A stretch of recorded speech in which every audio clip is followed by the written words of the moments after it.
guys, welcome to Ate Custom Vlog. Gusto mo ba magkaroon ng artista van at hindi ka na maka-in-time? Well guys, nag-start na kami mag-build and sell ng mga unit. So mga units na pinipili namin ay yung mga milyaheng mga baba. Tulad ito, pag-usapan natin na Ford Transit, ang mileage pa lang nito ay 6,000 plus. So binili namin tong Ford Transit na to, na stock ang itsura niya. So, sa labas, ang ginawa namin, binody color na namin yung buong sasakyan para magmukha siyang mas elegante. Ang original kasi, kulay black tong side mirror, bumpers, flarings, door moldings, lahat yan black. Ginawa kong body color para maging maayos. Especially the green ang ganda tingnan pag body color na white. So guys, kung gusto nyo makita itong artista van, well, the layout is common dahil itong layout na to, most of the artista, ito yung layout na ginagawa nila dahil pang shoot nila. Pero hindi ito sasakyan to, hindi ito nakakaupo ng 15 na capacity. Seating capacity kasi ng original ay 15-seater. Pero ito ngayon ay iba na. Pero umpisa natin sa harapan. Itong harapan, 3-seater. So the driver at saka dalawang pasahero. Ang ginawa namin dito, ginawa na lang namin black yung seats niya for the reason lang na syempre, yung driver and baga helper or sino man ang kasama or pahinante man, labas-pasok, may iwasan yung dirt ng leather kaya ginawa namin black. Pero dito sa loob, dito namin ginawa yung talagang maganda. So guys, ito siya. So pagkapasok mo pa lang, meron ka switch dito para buksan mo yung ilaw na to. Pero, ito yung ilaw na tricolor to. So, usually ginagamit ko yung pangatlo. Pangalawa. And then, ito yung pangatlong ilaw. Ito yung mas gusto ko itong kulay ng ilaw na to. So, basically, ang layout ng artista van kasi, dalawang captain seats. Ito dalawang captain seats na to, dito umupo yung king and queen or mag-asawang artista. Ito yung pinaka-komportableng position. Itong nasa likod niya, komportable rin, pero usually yung mga dito, it's either anak or makeup artist or yung mga kasamahan nila. Itong likod naman is usually sofa bed. Diyan natutulog ang mga artista. So ngayon, papakita ko lang itong captain seats natin na meron ka ng footrest. Ang tawag din ito footrest pero ito sa matatangkad, ang nasasalo is yung calves mo. Ito, kailangan mo itong extension na to para kung matutulog ka, hihiga mo na lang. So, depende kung ano higa ang gusto mo. So, ito yung nagagawa niya. Tapos, we have the window frame. Itong window frame na ginawa namin is all fiberglass. So, lahat ng unit ng customized van namin, meron kaming pattern, kada van, meron kaming molde ng window frame para napakalinis tingnan. From dito hanggang likod, wala kang makitang termination na may putol. So, ang linis-linis. Tapos, itong accent niya, ginawa naming makintab. Itong mga sa mga mood light niya, hiniwalay namin para hindi parehong makintab at makintab. Sineparate namin para mag-glow yung makintab. Tapos, ang curtain naman, we have two types of curtain. One is yung binababa, yung parang pamaypay. Ito isa naman yung inaangat. So, different client have different opinion and option na gusto. Pareho namang meron tayo. So, itong van na to, it's more on a functional layout. Hindi siya sobrang arte, pero functional siya. So, we have the USB port at saka 12 volts na saksakan ng PC man yan or anything na hindi lang pwede blower. Kasi karamihan, pag nakita ng saksakan, akala pwedeng blower. Ang wattage lang ng inverter natin ay only 2,000 yung wattage ng inverter natin. Kung kailangan mo mag-microwave or inverter, I think kailangan mo bumili ng extra battery pack ng EcoFlow. Yung EcoFlow na yan yung laging ginagamit ng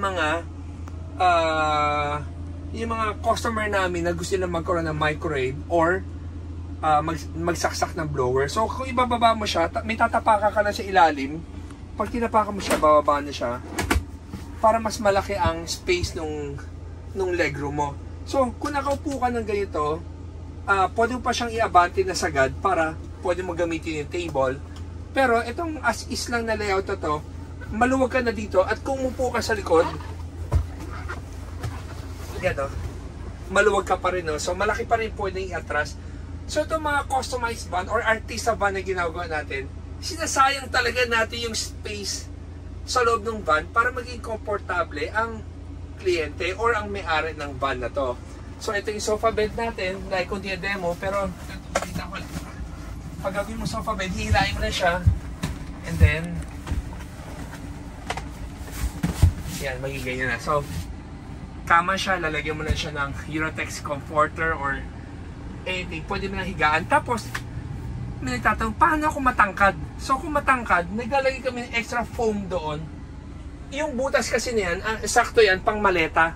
So kung meron kang maleta, kung mag-a-abroad ka, meron ka pa rin lagayan ng maleta mo kahit na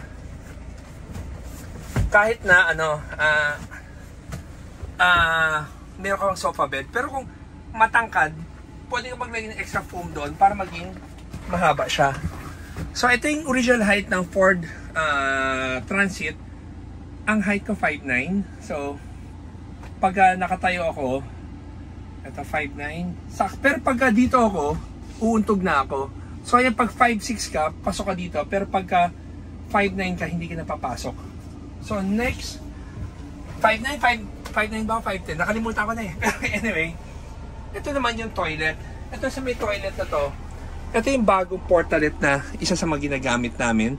So yan, meron na siyang flush, meron din siyang bidet, may sink. Tapos lagi namin nilalagay dito yung clean water. Yan siya, oh. Diba? Tapos mirror. Ito yung window framing namin yan, oh. So mula sa likod hanggang harapan, may continuity siya. Tapos sa kanan, ito rin. So pag nakabukas, ito yung effect niya. So guys, sa harapan naman, makikita nyo, meron kami nilagay na soundbar, tapos 24-inch na TV, tapos meron din siyang starlight sa ibabaw para kung sakaling gusto mo yung mood mo medyo maiba.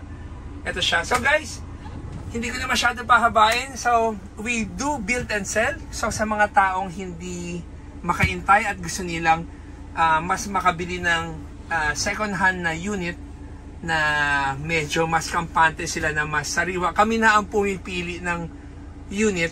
Like ito, sabi ko kanina, 6,000 plus pa lang yung tinakbo. Sobrang good buy to. So if you're interested with this one, you can call our office at 3411-5858. Tapos laging tinatanong, magkano ba to?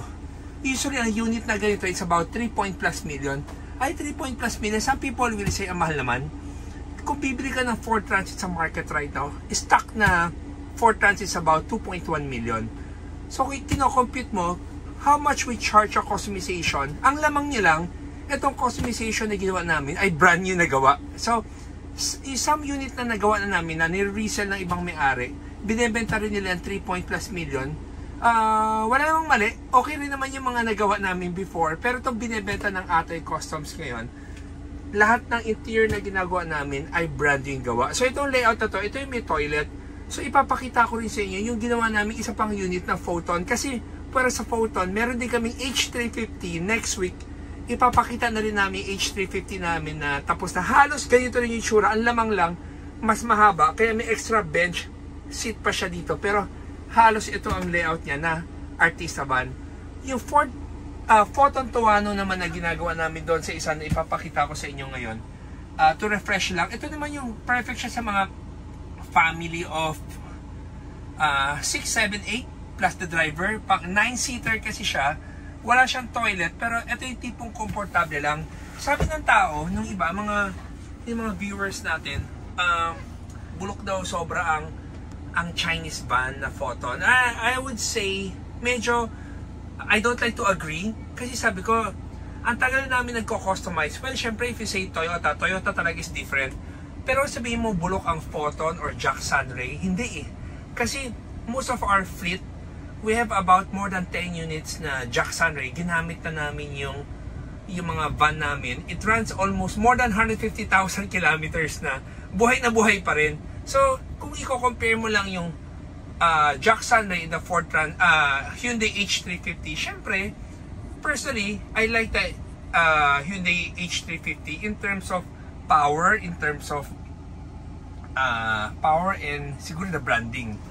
Pero sabihin mo, mas malaki ang minura ni Jack Sunray, sa price niya, and then same laki, pero hindi lang same brand, tumagal din sa amin. So that's a opinion lang ha. So hindi, siguro the two brands, my experience, the Jack and the Photon, I would say maganda sila. So silipin natin yung Photon na gusto kong i-share sa inyo. Pero before we end this video nga pala sa Ford Transit na to, kung sakaling meron naman kayong van at nagusto nyo itong layout na to, this is the common artista van na ginagawa natin. Dahil karamihan ng artista, ito yung layout. So, diba? Kung isipin mo, very practical, diba? So, pag may kasama sila, gusto nila matulog, ito talaga ang ginagamit nila. So, dito tayo sa kabila. Ito naman yung Photon Tuano. So, pinakita ko kayo na itsura nun. Ngayon, pinapakita ko na ito yung itsura. Same captain seats ang kinabit namin. Tapos, ang pinakaiba lang, ang curtain niya ay, ito yung sasabi kong di baba. Yan. So, ito pag inakit mo. So, this one is a 6-seater Photon Tuano. So, ito rin binibenta namin. Itong Photon Tuano to, it runs 40,000+ na, pero ang ganda pa rin ng takbo, ang ganda pa rin ng hatak. So, inayos namin, sobrang linis. Ito yung mga brand new na ayos na ginawa namin. Tapos yung kinabitan namin na high-end na sound, which is naka-focal siya na sound system. And then, same thing, halos ng ginagawa namin, puro inaayos namin ng maayos talaga. Brand new lahat ng interior na customization namin. Yung unit lang ang second hand. So, I would say na some people na nagugustuhan yung gawa namin, some people hindi. Pero okay lang rin naman. Ang importante lang naman, nabigyan ko lang kayo na-entertain ko kayo or nakita niyo yung mga gawa ng Atoy Customs or local customizers sa Pilipinas. And marami pa kaming ginagawa na gusto namin i-share sa inyo because our passion, hindi lang naman para magbenta na magbenta. Talaga ang passion namin, ipakita sa madlang people nga na ano yung mga ano ang nagagawa natin at ano yung mga creativeness na gagawa ng Filipino company. So guys, thank you for watching our video and I hope hindi kayo magsawa. Sa mga hindi pa nakaka-subscribe, like and subscribe our channel para dumami pa yung video namin na pwede i-share sa inyo. Guys, thank you for watching and always remember, Jesus loves you and God bless.